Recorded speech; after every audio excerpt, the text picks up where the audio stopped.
Hello, dear bankers. I, Diksha Sharma, welcome you all on this EduTap platform. So, if you are targeting CAP December 2026 exam, तो ये series cap on the go आपके लिए है, क्योंकि यहाँ हम आपके BFM के सिलेबस को इस तरह से कवर कर रहे हैं that within 50 lecture we are able to complete all the important topics from this book. Okay, and other than that, we are trying that you are able to secure at least 50 marks in this paper. Since ये paper थोड़ा critical लगता है बच्चों को, तो हमारी कोशिश यही है कि सारे इंपॉर्टेंट टॉपिक्स को हम इस सीरीज़ में लेकर आएँ, ताकि आप इस सीरीज़ के थ्रू एटलीस्ट आप मिनिमम जो 50 मार्क्स है वो सिक्योर कर पाएँ। तो आज इस सीरीज़ का 5th लेक्चर है, जहाँ पे हम मॉड्यूल ए से बहुत important topic that is liberalised remittance scheme, जिससे बहुत सारे क्वेश्चंस आते हैं एग्जाम में, आज वो हम कवर करने वाले हैं। But before that I would like to tell you that EduTap has launch a new e books for you for preparation. आप इन ई बुक्स को अवेल करने के लिए डिस्क्रिप्शन में दिए गए लिंक पे क्लिक कीजिए। वहाँ क्लिक करते ही आपके सामने एक ये पेज ओपन होगा। यहाँ पर आप इस डिटेल्स को फिल करने के बाद ये 3 ई बुक्स आप अपने सिस्टम में अवेल कर सकते हैं, डाउनलोड कर सकते हैं, that is free of cost. Okay, in books में आपको क्या मिलेगा? आपको मिलेंगे most important topics, solve PYQs, practice MCQs and detail syllabus of your cap. तो अगर आप अपनी प्रिपरेशन को ईजी बनाना चाहते हैं या हेल्पफुल बनाना चाहते हैं विद दिस ई बुक्स, तो आप इसे अवेल कर सकते हैं दिए गए डिस्क्रिप्शन लिंक से। तो चलिए स्टार्ट करते हैं आप अपने टॉपिक के साथ। Okay, now liberalised remittance scheme. Before understanding कि स्कीम का मतलब क्या है, हम एक एग्जांपल लेते हैं। मान लीजिए कोई इंडिविजुअल है और उसे क्या करना है, इंडिया से बाहर अपने जो उनके उनके बच्चे हैं वो बाहर पढ़ाई के लिए गए हैं, तो उनके लिए क्या करना है, उनको फंड्स बाहर भेजने हैं। ठीक है, उनकी फीस के लिए भेजने हैं, हो सकता है वहाँ पे उनको रहने के लिए जो घर चाहिए उसकी मेंटेनेंस के लिए उनको भेजने हैं, डे टू डे एक्सपेंसेस के लिए उनको फंड्स भेजने हैं। ठीक है, इसके अलावा वो इंडिविजुअल जो है वो ये भी चाहता है कि जिस कंट्री में उनके बच्चे वहाँ रिज़ाइड कर रहे हैं फॉर एजुकेशनल पर्पस, वहाँ की कुछ कंपनी में वो क्या करना चाहते हैं, इन्वेस्टमेंट भी करना चाहते हैं।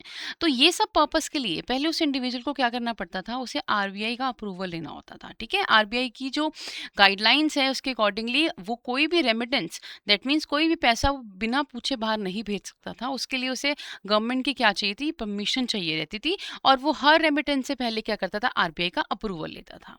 लेकिन with this scheme that is liberalised remittance scheme, ये रेमिटेंस थोड़ी सी लिबरल कर दी गई है। इस स्कीम के अंदर क्या हुआ है, इस स्कीम के तहत कोई भी रेजिडेंट इंडिविजुअल, गौर करिएगा यहाँ पे इंडिविजुअल्स की बात हो रही है, कोई भी रेजिडेंट इंडिविजुअल जो है वो फंड्स को बाहर रेमिट कर सकता है, लेकिन एक लिमिट लगा दी। वो लिमिट क्या है, वो लिमिट है $2,50,000 इन 1 फाइनेंशियल ईयर।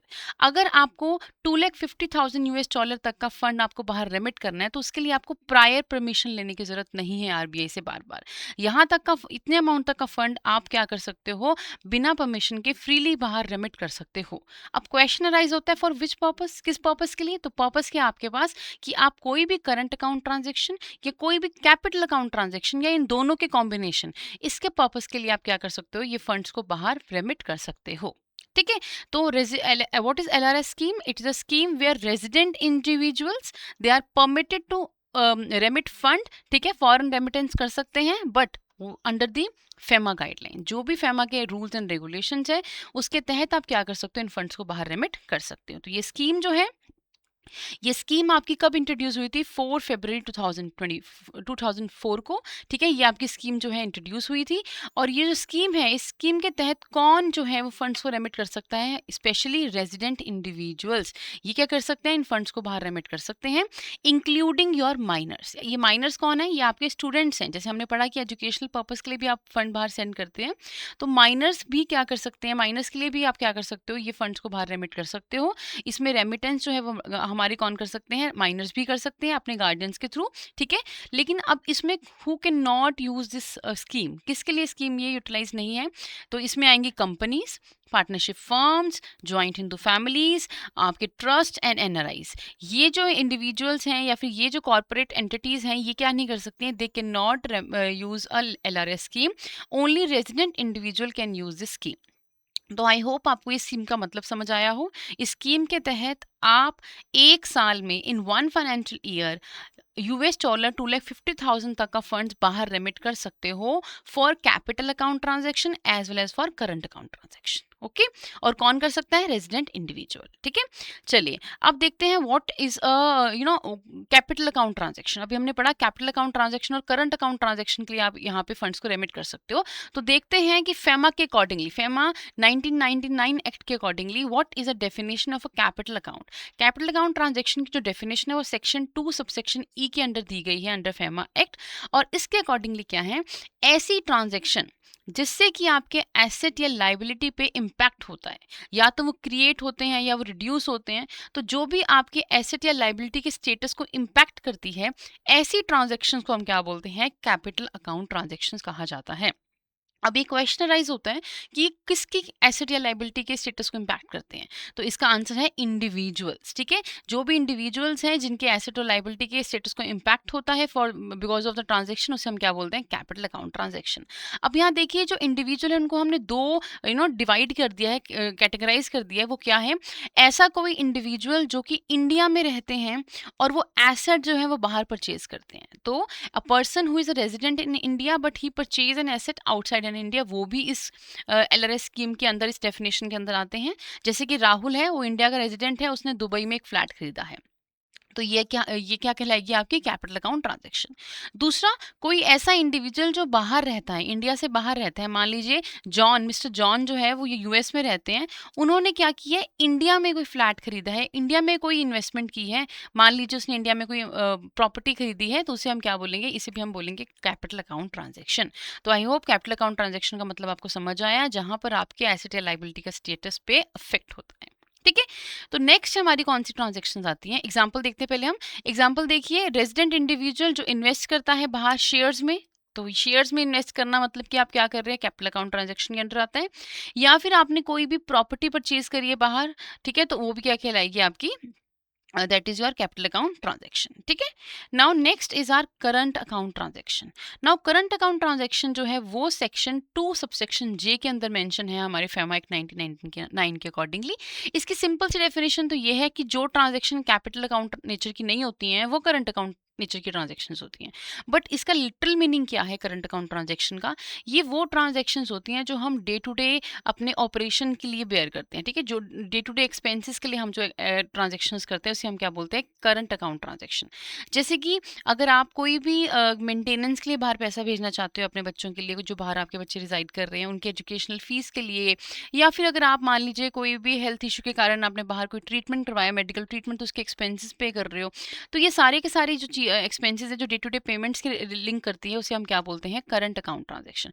तो ये ट्रांजेक्शन आपकी कोई भी एसेट या लाइबिलिटी को क्रिएट या उस पर चार्ज क्रिएट नहीं करती है, रादर ये क्या इन्वॉल्व होती है? It involve day to day payment, जैसे कि ट्रेवलिंग की, ट्रेडिंग की, educational, medical expenses, family maintenance, कोई इंटरेस्ट पेमेंट है, या कोई भी रूटीन एक्सपेंसेस। ठीक है, तो यहाँ पे करंट अकाउंट डेफिनेशन का जो हम क्रक्स कह सकते हैं वो क्या है? It include routine payment and इससे कोई भी एसेट या लाइबिलिटी के स्टेटस पे इम्पैक्ट नहीं होता है। ठीक है, चलिए एग्जाम्पल देखते हैं।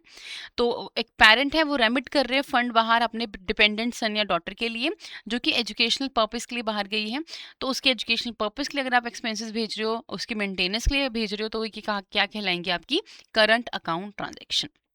ओके, तो लिबरलाइज रेमिटेंस स्कीम के अंदर जहां पे आप $250,000 तक का फंड जो है रेमिट कर सकते हो, वो आप किस पर्पस के लिए कर सकते हो? For current account as well as capital account transactions के लिए। ओके, चलिए नाउ अब सिंस यहाँ पे आपको लिबरलाइज्ड कर दिया गया है कि इतने अमाउंट तक का फंड आप फ्रीली रेमिट कर सकते हो बाहर, तो देखिए जहाँ पे आपको थोड़ी सी लिबरलाइजेशन मिलती है, तो वहाँ पे आपके ऊपर चेक भी रखा जाता है। तो फेमा के अंडर कुछ सेक्शंस बनाए गए हैं। ठीक है, उन सेक्शन के तहत आप लिबरलाइज रेमिटेंस स्कीम के अंदर जो भी फंड रेमिट करेंगे, उनके रिगार्डिंग कुछ रूल्स या रेगुलेशन जो हैं वो यहाँ पे मेंशन किए गए हैं। उसमें सेक्शन 4 है सबसे पहले आपके पास। सेक्शन 4 जो है वो क्या कवर करता है कि it include a general restriction regarding holding of N foreign asset. ये क्या कहता है सेक्शन? ये सेक्शन कहता है कि कोई भी इंडिविजुअल, कोई भी रेजिडेंट इंडिविजुअल जो है, वो कोई भी एसेट चाहे वो आपका प्रॉपर्टी के फॉर्म में हो या आपकी फॉरेन करेंसी की फॉर्म में हो या फिर आपका कोई फॉरेन एसेट हो, आप उसे ना तो एक्वायर कर सकते हैं ना होल्ड कर सकते हैं, neither you can own possess या ट्रांसफर। आप इनमें से इन एसेट्स को कुछ भी नहीं कर सकते हैं जो कि इंडिया के बाहर है। ठीक है, ये आपको रिस्ट्रिक्ट करता है कि आप कोई भी फॉरेन एसेट्स को आप क्या नहीं कर सकते, होल्ड नहीं कर सकते, ये सेक्शन ये कहता है। पर एक सिचुएशन है जहाँ पे आप इसे होल्ड कर सकते हो या आप इसे क्या कर सकते हो, आप इसे रिटेन कर सकते हो, पोजेस कर सकते हो। वो तब जब आप नॉन रेजिडेंट थे। ठीक है, अनलेस आपने ये जो प्रॉपर्टी एक्वायर की है वो तब एक्वायर की है जब आप नॉन रेजिडेंट थे। ठीक है, हाउएवर अब जब से एलआरएस स्कीम आई है उसमें आपको कुछ लिमिट तक परमिशन दे दी गई है इन प्रॉपर्टी को, इन फॉरेन एसेट्स को, फॉरेन करेंसी को होल्ड करने की। वो जो भी गाइडलाइंस है वो फेमा के अंडर मेंशन है, उस एक्सटेंट तक आप क्या कर सकते हो, उन्हें होल्ड कर सकते हो।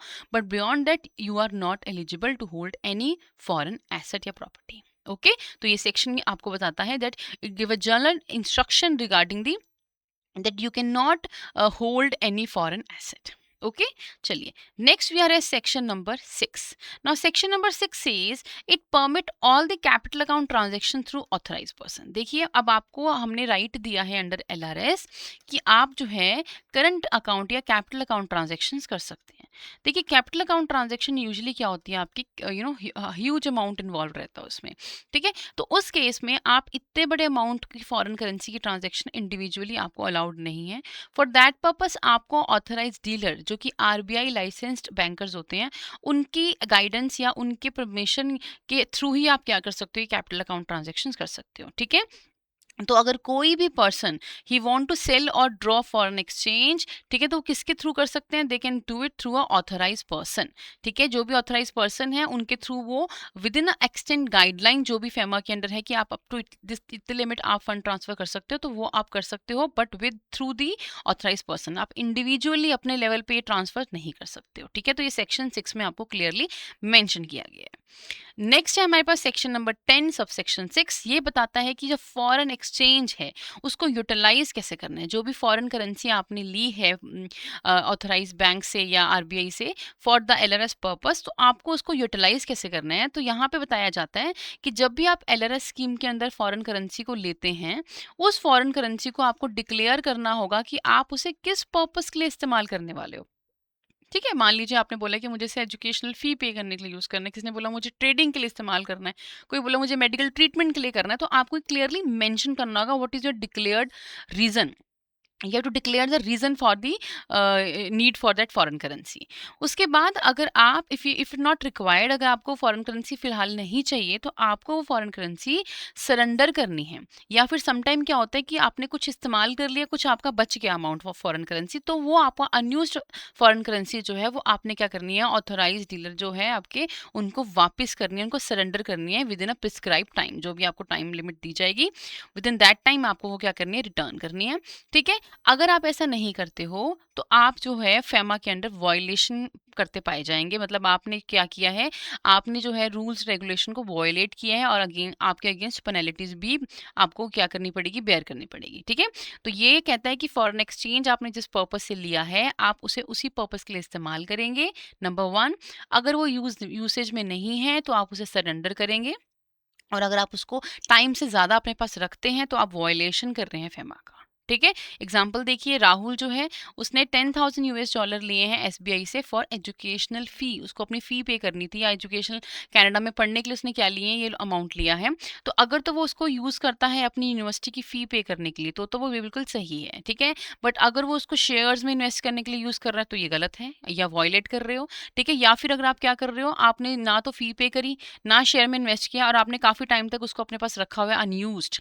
ठीक है, और आपने सरेंडर नहीं किया बैंक के पास, तो ये भी गलत है and you are violating the FEMA guidelines. Okay, this is section 10 sub section 6। Now is section number 11। Now section 11 क्या कहता है, ये फॉरेक्स बिजनेस जो है वो उसने क्या बोला, फॉरेक्स बिजनेस जो है वो ऑथराइज पर्सन जो है वो क्या करेंगे, उनकी देख रेख में किया जाएगा। जो भी डीलिंग होगी फॉरेक्स ट्रांजैक्शन की वो किसकी देख रेख में होगी, ऑथराइज पर्सन की देख रेख में होगी। और ऑथराइज पर्सन जो है उनको जो डायरेक्शन है वो कौन देगा, आरबीआई देगा। ठीक है, और इन केस ऑथराइज पर्सन जो है वो उस हिसाब से काम नहीं करेंगे जिस हिसाब से आरबीआई ने उनको इंस्ट्रक्शन दी है, तो उनको पेनल्टीज भी बियर करनी पड़ेगी। तो ये इंश्योर करते हैं कि हर कोई क्या फॉलो करे, फेमा की जो रूल्स हैं उसको फॉलो करे। इसके लिए आरबीआई जो है वो डायरेक्शन देती है ऑथराइज पर्सन्स को। अब वो ऑथराइज पर्सन को जो डायरेक्शंस देती है वो किस रिगार्डिंग देती है, वो सबसे पहले तो क्या बताती है उनको कि उनको जो भी ऑथराइज पर्सन को डायरेक्शन देती है रिगार्डिंग मेकिंग पेमेंट्स, कि उनको जो भी एलआरएस के अंदर पेमेंट्स करनी है वो किस तरीके से करनी है, कितना अमाउंट करनी है, और लिमिट क्या है, कौन सी कंडीशन में आप वो अलाउड नहीं करेंगे। तो ये सारी इंस्ट्रक्शन जो है रिगार्डिंग पेमेंट वो कौन किसको दी जाती है, डायरेक्शन जो दी जाती है वो ऑथराइज पर्सन को दी जाती है। ठीक है, कौन देता है, आरबीआई देता है। किसे देता है, ऑथराइज पर्सन को देता है। ठीक है, किसके रिगार्डिंग देता है, पेमेंट के रिगार्डिंग देता है। ठीक है, नेक्स्ट, सीक इन्फॉर्मेशन। आरबीआई जो है वो इन्फॉर्मेशन की मांग कर सकते हैं। जो भी आपने एलआरएस के अंदर ट्रांजैक्शंस करी हैं उसकी इन्फॉर्मेशन की जो मांग है वो कौन कर सकता है, आरबीआई कर सकता है। रिगार्डिंग कितना फॉरेन एक्सचेंज आपने इशू कर दिया है पब्लिक को, या फिर जो जो भी लोग चाहते हैं रेमिट करना, ठीक है, उसके रिगार्डिंग इन्फॉर्मेशन जो है वो आरबीआई कभी भी डिमांड कर सकता है फ्रॉम ऑथराइज पर्सन। ठीक है, इसके अलावा आरबीआई चाहता है कि जो ये इन्फॉर्मेशन है ये प्रॉपर रिटर्न फाइल किया जाए, उसमें आपको इन्फॉर्मेशन प्रोवाइड करवानी है। तो अगर आप ये जो भी 3 पावर है जो आरबीआई के पास, कि वो इन्फॉर्मेशन सीक कर सकता है, वो फाइल रिटर्न मांग सकता है उनसे, इसके अलावा वो उनको डायरेक्शन देगा। तो इन केस ये जो पावर आरबीआई के पास है इनमें से कोई भी डायरेक्शन जो है वो आपके ऑथराइज बैंक जो है वो फुलफिल नहीं करते हैं, तो उस केस में उनको पेनल्टीज बियर करनी पड़ती है। तो आरबीआई क्या करता है उनके ऊपर, they can impose a penalties, और पेनल्टी का अमाउंट कितना है, the amount can be extended to ₹10,000 for the contravention. Contravention मतलब कि रूल ब्रेक करने के लिए आपको क्या किया जाएगा, if you break the rule तो आपको 10,000 तक का जो है वो पेनल्टी का अमाउंट आपको पे करना होगा। ठीक है, और अगर आप वो जो आपने गलती की है वो आप कंटिन्यू रखते हैं, ठीक है, जो भी आपने मिस्टेक की है, जो भी रूल आपने वॉयलेट किया है उसको आप रेगुलरली दोबारा से उसे वॉयलेट किए जा रहे हैं, तो हर आप क्या करेंगे, आपको फर्दर जो पेनल्टी है वो 2,000 से इंक्रीज कर दी जाएगी फॉर एवरी डे। ठीक है, देखिए आरबीआई काफ़ी स्ट्रिक्ट है क्योंकि इसमें फॉरेन करेंसी इन्वॉल्व है, फॉरेन ट्रांजेक्शन्स इन्वॉल्व हैं। तो इस केस में आरबीआई की keep on checking all the transaction and ask information from an authorized person, and in case they are not providing it or violate any of the rule तो उनको penalties भी bear करनी होती है। ठीक है, तो ये आपका सेक्शन 11 के अंदर मेंशन किया गया है that RBI can seek information from authorized person and give directions to। ठीक है, नाउ नेक्स्ट है section 13। This is the last section, ठीक है, जो कि हमारी एलआरएस जो स्कीम है उसको गवर्न करता है अंडर फेमा। तो ये सेक्शन बताता है पेनल्टीज, क्या क्या पेनल्टीज जो है वो आपको आप इम्पोज की जाएगी अगर आप कोई भी रूल को ब्रेक करते हो under the FEMA act 1999। If any person violate any of the provision of FEMA act, any rule, regulation, notification, then जो भी पेनल्टी है वो क्या की जाएगी, उनकी मतलब डिसाइड की जाएगी कि उन्होंने कितना एक्सटेंट ऑफ रूल ब्रेक किया है, उसके अकॉर्डिंगली क्या किया जाएगा, पेनल्टीज डिसाइड की जाएगी। तो इसमें टाइप ऑफ पेनल्टीज क्या है कि अगर तो आपकी जो भी आपने रूल को वॉयलेट किए हैं अगर उसको हम क्वांटिफाई कर सकते हैं, मतलब काउंट कर सकते हैं अमाउंट को, तो उस केस में आपको कितना अमाउंट पे करना है पेनल्टी का, it up to 3 times of contravention. जो भी आपने रूल ब्रेक किया है उसमें जितना भी आपने अमाउंट का जो भी आपने लॉस किया उसका 3 टाइम्स आपको क्या पे करना पड़ेगा, पेनल्टी पे करनी पड़ेगी। और अगर कोई भी वायलेशन आपका नॉन क्वांटिफाइबल है, मतलब उसको हम काउंट नहीं कर सकते हैं कि आपने कितने अमाउंट का जो है आपने रूल ब्रेक किया है, तो उस केस में आपको जो अमाउंट ऑफ पेनल्टी है वो कितनी रहेगी, अप टू 2 लाख रुपीज़ रहेगी। ठीक है, where the contravention is not quantifiable. ठीक है, और इसके अलावा अगर आप जो है वो उस गलती को फिर से कंटिन्यू करते रहते हैं, रूल को फिर से ब्रेक करते जाएंगे, कॉन्ट्रावेंशन अगर कंटिन्यू रहेगा तो फर्दर जो पेनल्टी है वो कितनी होगी, up to ₹5,000 for every day. ठीक है, हर दिन के जिस दिन एक लिमिट तक आपको टाइम दिया जाएगा उसके बाद हर दिन 5,000 का जो आपका पेनल्टी है वो इंक्रीज होता जाएगा। ठीक है, तो ये कुछ पेनल्टीज के रूल्स हैं जो कि फेमा के अंडर मेंशन किए गए हैं कि if any of the party जो एलआरएस के अंदर है वो कॉन्ट्रावेंशन करती है किसका, रूल्स एंड रेगुलेशंस का फेमा। ठीक है, तो ये है की सेक्शन जो कि फेमा के अंडर है for the LRS scheme. I hope this is clear. तो रूल रिगार्डिंग हमें क्या बात समझ आई है, रूल के रिगार्डिंग ये समझ आया कि if you break the FEMA rules आपको हेवी पेनल्टी जो है वो पे करनी होगी, ठीक है। Now the next part is what are the various permissible and non permissible remittances under LRS. LRS के अंदर कौन कौन सी ऐसी रेमिटेंसेज है जो आपको अलाउड है और कौन सी अलाउड नहीं है। तो इसे हमने 3 कैटेगरीज में डिवाइड किया है, schedule 1, schedule 2 and schedule 3। Schedule 1 के अंदर वो रेमिटेंसेज है जो टोटली प्रोहिबिटेड है, बिल्कुल ही आप वो नहीं कर सकते हो। एलआरएस स्कीम के अंडर ये ट्रांजेक्शन तो बिल्कुल भी नहीं करनी है। सेकंड वो है जिसमें आप रेमिटेंसेस कर सकते हो, लेकिन आपको कोई कंसर्न्ड गवर्नमेंट का अप्रूवल चाहिए, जो भी आपकी गवर्नमेंट डिपार्टमेंट्स हैं उनका अप्रूवल चाहिए। अगर वो आपको अप्रूव करते हैं तो आप वो पेमेंट्स कर सकते हो। थर्ड शेड्यूल में क्या आता है, थर्ड शेड्यूल में आती हैं ऐसी रेमिटेंसेस जिसमें आप ऑथोराइज्ड जो आपके एडी बैंक्स होते हैं उनकी परमिशन से आप वो ट्रांजेक्शन कर सकते हो, ठीक है। तो ये 3 तरह की शेड्यूल है। आइए इनको हम डिटेल में करते हैं वन बाय वन। सबसे पहले पढ़ते हैं जो सबसे इंपॉर्टेंट है वो है शेड्यूल 1, जिसमें कि ट्रांजैक्शन जो प्रोहिबिटेड है, जिन्हें आप नहीं कर सकते हो अंडर एलआरएस वो। तो सबसे पहले इसमें आती है मार्जिन और मार्जिन कॉल्स। बहुत इंपॉर्टेंट है ये। देखिए क्या होता है, अगर आप कभी भी फॉरेन कंट्री में कोई भी फ्यूचर कॉन्ट्रैक्ट्स होते हैं, डेरिवेटिव्स होते हैं, इन ऐसे कॉन्ट्रैक्ट्स या ट्रेडिंग में आप इन्वॉल्व हो जाते हो, तो जो भी आपके ब्रोकर्स होते हैं, ठीक है, या फिर जो स्टॉक एक्सचेंज होता है, वो आपसे कुछ सिक्योरिटी अमाउंट चाहता है। क्योंकि देखिए इन फ्यूचर्स या फॉरवर्ड के कॉन्ट्रैक्ट्स में क्या होती है, फ्लक्चुएशंस रहती है, रिस्क बहुत इन्वॉल्व रहता है। तो उसके लिए वो क्या करते हैं, आपसे कुछ सिक्योरिटी अमाउंट डिपॉजिट करवाने के लिए बोलते हैं, ठीक है। उस अमाउंट को, जो सिक्योरिटी अमाउंट होता है, उसको हम क्या बोलते हैं, मार्जिन, ठीक है, जो भी आप अमाउंट उनको देते हैं, ठीक है। अब मान लीजिए आने वाले टाइम में क्या हुआ, कुछ टाइम बाद जो भी आपने फ्यूचर्स खरीदे थे या डेरिवेटिव्स जिसमें भी आपने इन्वेस्ट किया था, वो आपके अगेंस्ट चले गए, वहाँ पे कुछ लॉस होने लगा, तो फिर क्या होगा, ब्रोकर्स आपसे क्या मांगेंगे, और एडिशनल मार्जिन आपसे कॉल करेंगे। तो उसको बोलते हैं मार्जिन कॉल, ठीक है। एक बार तो आपने सबमिट कर दिया, पर उसके बाद वो आपसे हो सकता है कि अगर ब्रोकर जो है वो ट्रेडिंग पोजीशन अगर आपके अगेंस्ट चली जाए, तो वो आपसे और मार्जिन कॉल जो है उसको रिक्वायरमेंट हो, तो वो आपको कॉल करे उस अमाउंट के लिए। तो एलआरएस कहता है कि हम इस स्कीम के लिए, अंडर दिस स्कीम आप मार्जिन कॉल की पेमेंट नहीं कर सकते हो। क्यों? क्योंकि मार्जिन कॉल है बेसिकली ये स्पेकुलेटिव एक्टिविटी है। हम जो है फ्यूचर्स जो या फिर डेरिवेटिव्स जो हैं, ये एक तरह से क्या होता है, फ्यूचर में होने वाले कॉन्ट्रैक्ट्स होते हैं, ये इनमें अप डाउन्स आते रहते हैं, तो रिस्की रहते हैं ये। It's all a speculation activity. तो एलआरएस स्कीम कोई भी स्पेकुलेटिव एक्टिविटी के लिए फंड रेमिटेंस करने की अलाउंस नहीं देता है। तो resident individual can not remit exchange under LRS to pay a margin और मार्जिन कॉल। ना तो मार्जिन के लिए ना मार्जिन कॉल के लिए एलआरएस इनको अलाउ करते हैं। क्यों? क्योंकि ये बहुत ही speculative and highly risk activities होती हैं। तो this is the first remittance जो कि एलआरएस अलाउ नहीं करता है, that is margin and margin calls. Second है payment of commission on export toward equity investment in joint venture और होली ऑन सब्सिडरी अब्रॉड। अब देखिए क्या होता है, मान लीजिए आप इंडिया से हैं और आपने क्या किया है, एक्सपोर्ट किया है बाहर। आपने क्या किया, एक्सपोर्ट किया। कहाँ किया? लेट्स से आपने यूएसए में एक्सपोर्ट किया। तो जब आपने एक्सपोर्ट किया तो आपको कोई ना कोई एजेंट होगा जिसने ये कॉन्ट्रैक्ट दिलवाया होगा एक्सपोर्ट का, ठीक है। तो ऐसे जो भी आपके एजेंट्स होते हैं, वो आपको जेन्युइन सर्विसेज प्रोवाइड करवाते हैं, ठीक है, जिसकी वजह से आपको ये कॉन्ट्रैक्ट मिलता है और आप पूरा इनकम अर्न करते हैं। तो ऐसे में जो ये एजेंट्स होते हैं, इनको क्या मिलती है, एक्सपोर्ट की कमीशन मिलती है। तो ये कमीशन देना बिल्कुल ही जायज़ है। लेकिन अगर इंडिया जो है इस एक्सपोर्टर की जो कमीशन है, उसके बिहाफ में या उसके उसकी मतलब उसको यूज़ करके वो पैसा वो कहाँ भेज रहे हैं, फॉरेन कंट्री में अपने जॉइंट वेंचर, ठीक है, या होली ऑन सब्सिडरी, जो भी उनकी होली ऑन सब्सिडरी है, उसमें वो क्या कर रहे हैं, एज ए इक्विटी इन्वेस्टमेंट भेज रहे हैं, तो वो अलाउड नहीं है, ठीक है।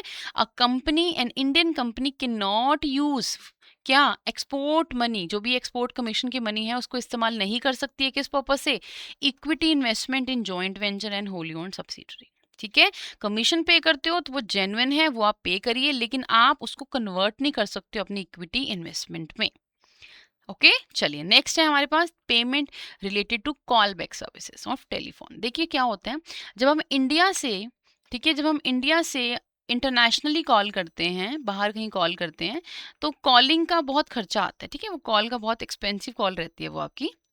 तो इसमें क्या होता है, पहले क्या किया जाता था, जो भी वहाँ पे क्या करते थे वो, रादर देन कॉलिंग, वो क्या करते थे इंटरनेशनल कोई भी कंट्री में मिस कॉल करते थे। वो मिस कॉल क्या होती थी, रिवर्ट बैक आती थी। रिवर्ट बैक आने के बाद वो क्या होती थी, वो थोड़ी सी जो है वो आपकी जो कॉल चार्जेस हैं वो कम हो जाते थे। ठीक है, वो रूट जो भी आपकी कॉल चार्जेस होते थे वो इस सिस्टम से कम हो जाते थे। तो इससे क्या होता था, इंडिया को बेनिफिट होता था, और जो अदर कंट्रीज में जो भी कॉल बैक सर्विसेज दे रहे हैं उनका भी कहीं ना कुछ ना कुछ बेनिफिट रहता था। तो अर्लियर जो ये स्कीम थी, अब उसको बिल्कुल ही क्या कर दिया है, बंद कर दिया गया है। एलआरएस के अंडर आप कोई भी फॉरेन कंट्री को इस स्कीम के लिए या इस सर्विसेज के लिए पैसा नहीं भेजोगे। ठीक है, कॉल बैक सर्विस क्या होती है, जहाँ पे आप मिस कॉल करते हैं वहाँ से कॉल रिवर्ट बैक आती है, इससे कॉल कॉल चार्जेस कम हो जाते हैं। तो अगर आप कोई भी ऐसी सर्विस के लिए सोच रहे हैं बाहर पैसा भेजने के लिए, तो ये एलआरएस स्कीम के अंडर अलाउड नहीं है। Resident can not remit foreign exchange to pay a call back services. ठीक है, सो ये है आपकी ये प्रोहिबिटेड ट्रांजैक्शन जो है वो आप एलआरएस के अंदर नहीं कर सकते हो। फोर्थ है हमारे पास रेमिटेंस टुवर्ड बैंड या प्रोस्क्राइब्ड मैगजीन। ऐसी कोई मैगजीन जो कि इंडियन गवर्नमेंट के द्वारा बैन है, ठीक है, जिसको जिसको ऐसी कोई पब्लिकेशन जिसको अलाउड नहीं किया गया इंडिया में, तो वो आप एलआरएस स्कीम के अंडर आप उस फंड्स के उन उन उन मैगजीन्स के लिए फंड रेमिट नहीं कर सकते हो। इसके अलावा अगर कोई भी इंडियन कंपनी, इंडिया की कंपनी ने बाहर यूएसए, लेट सपोज यूएसए, वहां उन्होंने कोई फॉरेन करेंसी कन्वर्टेबल बॉन्ड्स ये इशू किए हैं, और किसमें किए हैं, इन फॉरेन करेंसी इशू किए हैं, तो ये आपको अलाउड नहीं है, किसी इंडियन रेजिडेंट को अलाउड नहीं है कि वो इन्हें परचेज करे। ठीक है, foreign currency convertible bond which is issued by the Indian company in foreign country in foreign currency, resident individuals को ये अलाउड नहीं है कि इन्हें परचेज करने के लिए वो एलआरएस के थ्रू फंड्स को बाहर रेमिट करें, ये भी बैन है। आप इस स्कीम के तहत ये शेयर्स या ये बॉन्ड्स खरीद नहीं सकते हो। ठीक है, नेक्स्ट है remittance of dividends by dividend balancing company. Now what is dividend balancing, पहले इसको समझते हैं। देखिए, अगर मैं इंडिया में हूँ और मैं यहाँ मैं इंडिया में हूँ, ठीक है, अगर मैं यहाँ से बाहर एक्सपोर्ट कर रही हूँ कुछ, तो एक्सपोर्ट करने पर क्या होगा, मुझे रिसीव होगी फॉरेन करेंसी, और अगर मैं कुछ इंपोर्ट करती हूँ तो मुझे पे करनी होगी फॉरेन करेंसी।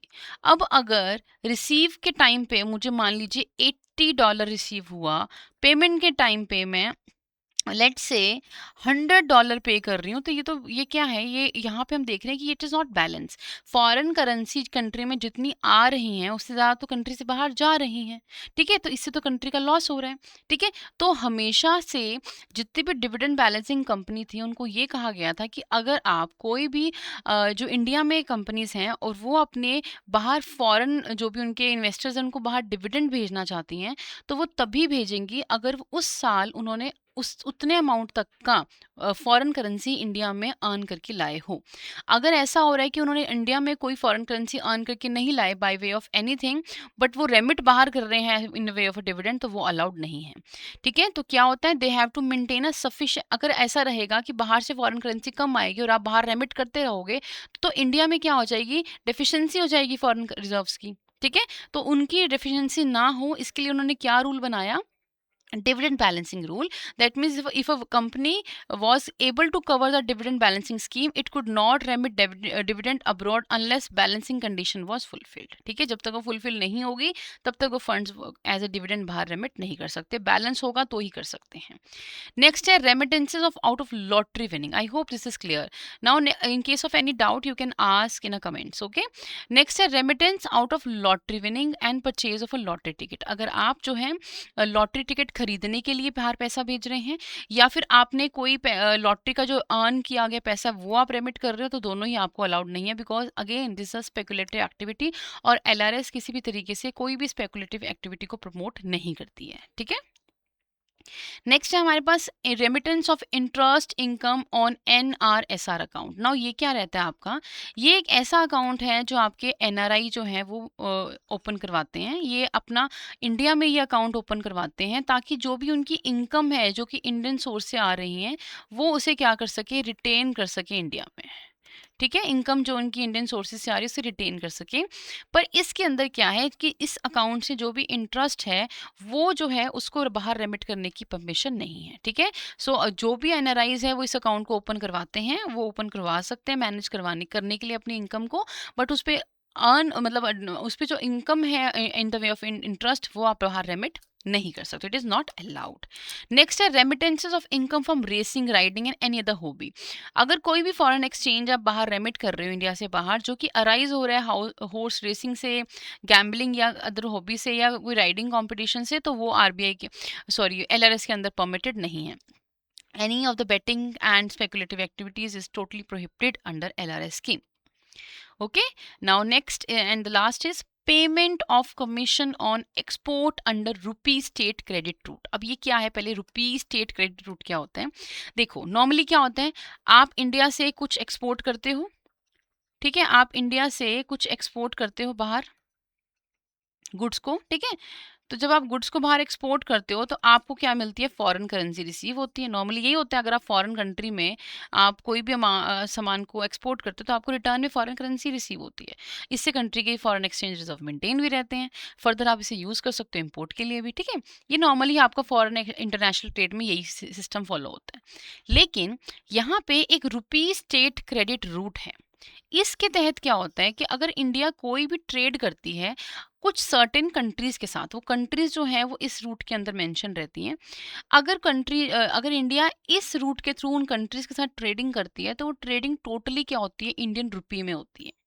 ठीक है, कंट्री दे हमारे इंडिया से बाहर की जो कंट्रीज हैं फिर भी उनके साथ जो ट्रेडिंग होगी वो किस में होगी, इंडियन रुपी में होगी। ठीक है, किसके थ्रू, रुपी स्टेट क्रेडिट रूट के अंदर। फॉरेन करेंसी में कोई भी ट्रेडिंग नहीं होती, वो इंडियन रुपी में होती है। इसका मतलब इस तरह के रूट के थ्रू आप जब ट्रेडिंग करेंगे तो कंट्री में तो फॉरेन करेंसी आएगी नहीं, क्या आएगा, रुपी ही चलेगा इसमें। तो वो कहते हैं कि अगर आपके कोई भी एजेंट्स हैं जो कि एक्सपोर्ट के टाइम पे आपको हेल्प करते हैं, if they are asking you कि मुझे कमीशन पे करो किस में, फॉरेन करेंसी में, तो वो एलआरएस स्कीम के अंदर अलाउड नहीं है। No foreign exchange can be remitted as export commission. कोई भी आप एलआरएस के थ्रू फॉरेन करेंसी बाहर नहीं भेजेंगे एक्सपोर्ट कमीशन के लिए, अगर आपने किस रूट के थ्रू करी है trading, rupee state credit route के थ्रू आपने ट्रेडिंग करी है। I hope this point is very much clear to all of you. ठीक है, ये सिंपल सी बात है कि आप जो है वो नॉर्मल जो सिनेरियो है उससे हटकर आप डिफरेंट रूट है, एक स्पेसिफिक रूट है उसके थ्रू ट्रेडिंग कर रहे हैं जहां पर आपकी टोटल ट्रेडिंग जो होती है रुपी में होती है इंस्टेड ऑफ फॉरेन करेंसी। तो अगर ऐसा है तो कंट्री में फॉरेन करेंसी आ ही नहीं रही है, तो आप जो है वो अपने एक्सपोर्टर जो आपके कमीशन मांग रहे एजेंट, उनको आप फॉरेन करेंसी में पेमेंट नहीं करोगे। सो दिस इज शेड्यूल 1, ठीक है, जिसमें कि सारी की सारी आपकी नॉन परमिसिबल रेमिटेंसेज मेंशन है। नाउ नेक्स्ट इज शेड्यूल 2, जिसमें अगर आप रेमिटेंसेस करना चाहते हो अंडर एलआरएस तो आपको अप्रूवल चाहिए of specific government departments. Now who are the department, सबसे पहले क्या है, कल्चरल टूर्स। अगर आप इस पर्पस के लिए रेमिटेंस करना चाहते हो तो आपको ministry of education and culture जो है आपको उसकी प्रायर अप्रूवल लेना होगा। अगर आप कोई advertisement in foreign print media पे करना है जिसकी अमाउंट जो है वो $10,000 से ज़्यादा है, ठीक है, और वो कर कौन रहा है, स्टेट गवर्नमेंट या पीएसयूज कर रहे हैं, तो उसके लिए हम उनको ministry of finance and department of economic affairs से क्या लेना पड़ेगा, अप्रूवल। अगर कोई भी रेमिटेंसेज है फ्रेट की for vessel chartered by PSU, public sector undertaking का कोई भी वेसल है, तो उसके लिए आपको ministry of surface transport chartering wing की क्या लेनी पड़ेगी, परमिशन लेनी पड़ेगी। आपको literally you need to learn all this department with respect to the purpose. Next है, अगर आप कोई भी पेमेंट कर रहे हो for import through ocean transport by government department on CIF basis, तो उसमें आपको ministry of surface transport again उनकी क्या लेनी पड़ेगी, परमिशन लेनी होगी। कोई मल्टी मॉडल ट्रांसपोर्ट ऑपरेटर्स क्या होते हैं, जहाँ पे आप जब भी कोई सामान इम्पोर्ट करवाते हो या कोई एक्सपोर्टर जो सामान को एक्सपोर्ट करता है, तो उस रास्ते में जो आपके मोड ऑफ ट्रांसपोर्ट है वो चेंज हो सकते हैं मल्टीपल टाइम्स। तो अगर आप रेमिट कर रहे हो उसके ओवरसीज एजेंट को फॉर दिस पर्पस, तो आपको registration certificate from director general of shipping की क्या चाहिए होगी, परमिशन चाहिए होगी। अगर आप कोई hiring charges for transponders by TV channels, तो ministry of information and broadcasting की आपको क्या चाहिए होगी, अप्रूवल चाहिए होगा। अगेन अगर आप हायरिंग कर रहे हो charges for transponder by internet service provider, तो फिर अगेन आपको ministry of communication and ministry information technology की आपको परमिशन और रिक्वायर्ड चाहिए होगी। फिर है कोई container detention charges exceeding the prescribed limit, director general of shipping की अप्रूवल चाहिए।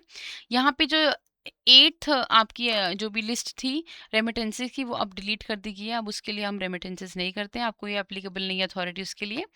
9th है हमारे पास कोई भी मेंबरशिप चाहिए आपको प्रोटेक्शन एंड इंडेमनिटी क्लब की, तो उसके लिए आपको ministry of finance that is insurance division की क्या चाहिए, आपको अप्रूवल चाहिए होगा। तो ये शेड्यूल 2 के अंदर आपको मेंशन है कि for which purpose you need a prior approval of specific government department for making an remittance under LRS scheme. Okay, now third one is your schedule 3। ये कुछ ऐसी रेमिटेंसेज है जिसमें आपको ऑथराइज जो डीलर बैंक हैं उनकी आपको प्रायर परमिशन चाहिए और फिर आप ये रेमिटेंस कर सकते हो। तो मैं आपको बता दूं ये सारी की सारी जितने भी रेमिटेंसेज आपको स्क्रीन पे शो हो रही हैं ये यूजुअली आपकी कौन सी ट्रांजेक्शन है, करंट अकाउंट ट्रांजेक्शन। ठीक है, करंट अकाउंट ट्रांजेक्शन जैसे कि अभी हम पढ़कर आए हैं, ये वो ट्रांजेक्शन होती हैं आपकी जो कि आपके एसेट लाइबिलिटी के स्टेटस को इम्पैक्ट नहीं करती हैं। तो ये ट्रांजेक्शन करने के लिए आपको ऑथराइज डीलर बैंक की क्या रहती है, परमिशन रिक्वायर्ड रहती है। तो देखिए पहली क्या है ट्रांजेक्शन, कोई भी आप विजिट कर रहे हो, किसी भी कंट्री में आप विजिट करना चाहते हो तो उसके लिए आप LRS स्कीम के थ्रू रेमिटेंस कर सकते हो अप टू $2,50,000।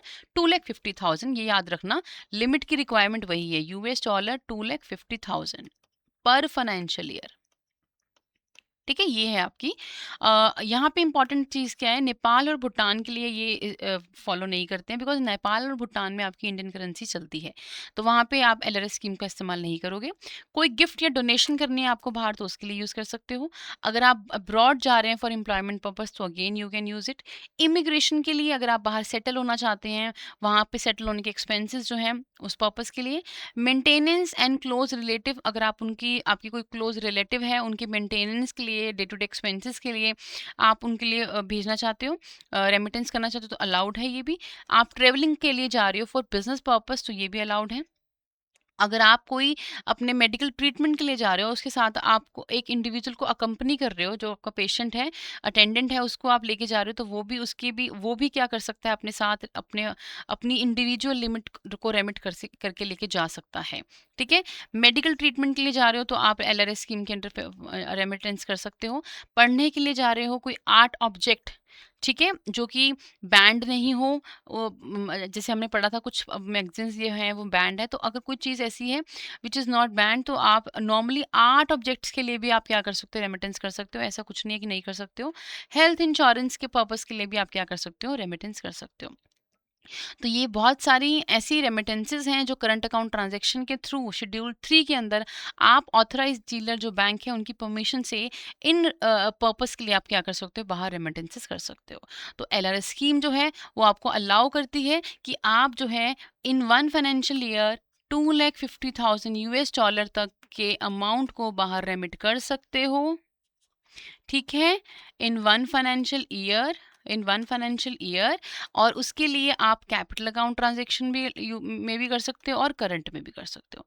और इनके अलावा कुछ आपकी प्रोहिबिटेड हैं जिनमें हम नहीं कर सकते हैं, वो मेंशन है 10 मैंने आपको बताई हैं। ठीक है, तो चलिए अब जो भी आपने समझा है उसको हम रिकैप्चुलेट करते हैं थ्रू क्वेश्चंस। तो first question is that a state government public sector undertaking proposes to remit $50,000 for an advertisement in foreign newspaper. देखिए ध्यान से, एक PSU है, वो एडवर्टीजमेंट पर्पस के लिए फॉरेन कंट्री में रेमिटेंस करना चाहती है other than tourism, foreign investment, promotion, international bidding. तो अंडर LRS द रेमिटेंस, अब ये रेमिटेंस क्या है, इज फ्रीली परमिटेड, अपने आप ले जाइए थ्रू ऑथराइज डीलर की परमिशन से, या आपको मिनिस्ट्री ऑफ फाइनेंस का अप्रूवल लेना होगा, या ये प्रोहिबिटेड है, ये तो बिल्कुल ही नहीं भेज सकते हो आप, हमने पढ़ा है ना शेड्यूल 1 में प्रोहिबिटेड आइटम, या आपको इसमें RBI का अप्रूवल चाहिए होगा। तो देखो इसमें 4 बातें बोल दी, RBI का अप्रूवल लेना हो सकता है, या आपको ऑथराइज डीलर का अप्रूवल लेना है, या आपको किसी गवर्नमेंट डिपार्टमेंट का अप्रूवल लेना है, या ये कहते हैं ये प्रोहिबिटेड है। तो यहाँ पे देखिए हमने पढ़ा था कि अगर आपको कोई भी रेमिटेंस करनी है for advertisement purpose by PSU other than tourism and foreign investment up to $50,000, तो आपको you need to take a permission from ministry of finance, department of economic affairs. तो ऑप्शन B इज करेक्ट। ठीक है, ये है आपके schedule 2 में हमने पढ़ा था। ठीक है, शेड्यूल 2 में हमने पढ़ा था। नेक्स्ट है which of the following remittances can be an authorise dealer permit. Schedule 3 के अंदर हमने पढ़ा ऑथराइज डीलर परमिशन देते हैं, तो इनमें से कौन सी ऐसी हैं जिनको ऑथराइज डीलर परमिशन देता है। देखिए फर्स्ट है gift and donation, yes. Second है आपकी immigration, yes. Foreign purchase of FCCB, ये तो बिल्कुल ही क्या है, शेड्यूल 1 में प्रोहिबिटेड है, ठीक है। फिर maintenance of a close relative abroad, ये भी देते हैं। तो यहाँ पे आपके पास फर्स्ट, सेकंड एंड फोर्थ जो है उसकी परमिशन आपको शेड्यूल 3 के अंदर मिलती है, तो option A will be an correct option. Okay, इसमें आप एक काम भी कर सकते हैं, हमेशा MCQs में एक बात याद रखिएगा कि हमेशा कोशिश करो पहले अनवांटेड जो आपको ऑप्शन लग रहा है उसको डिलीट करो, ठीक है। इससे क्या होता है, आप जो आपकी बहुत क्लोज ऑप्शन रहते हैं फिर उसके बाद स्पेसिफिकली ऐसे क्वेश्चन में जहाँ पे आपको बहुत सारे में से चूज करना होता है, तो कभी कभार ऐसा होता है कि 4 ऑप्शन में से आपको 3 की क्लैरिटी होती है, आपको अगर एक का समझ नहीं आता, तो अगर आपको बाकियों की क्लैरिटी है तो आप ऑप्शन में से अपना आंसर फाइंड आउट कर सकते हो, ठीक है। थर्ड क्वेश्चन है under the liberalise remittance scheme which of the following remittance is not permissible. Schedule 1 के अंदर कौन कौन सी थी, तो उनमें से देखिए, अगर आप रेमिटेंस कर रहे हो पढ़ाई के लिए तो ये तो अलाउड है, हेल्थ इंश्योरेंस के लिए तो ये भी अलाउड है शेड्यूल 3 के अंदर। शेड्यूल 3 के अंदर रेमिटेंस कर रहे हो for payment of margin money, margin money तो बिल्कुल ही बैन है। अगर आप कोई भी डेरिवेटिव ब्रोकर जो फ्यूचर फॉरवर्ड कॉन्ट्रैक्ट में डील करता है वो आपसे मार्जिन रिक्वायरमेंट की मार्जिन कॉल की रिक्वायरमेंट कर रहा है, तो ये गलत है, ये LRS स्कीम के अंदर अलाउड नहीं है, ये स्पेकुलेटिव एक्टिविटी है क्योंकि।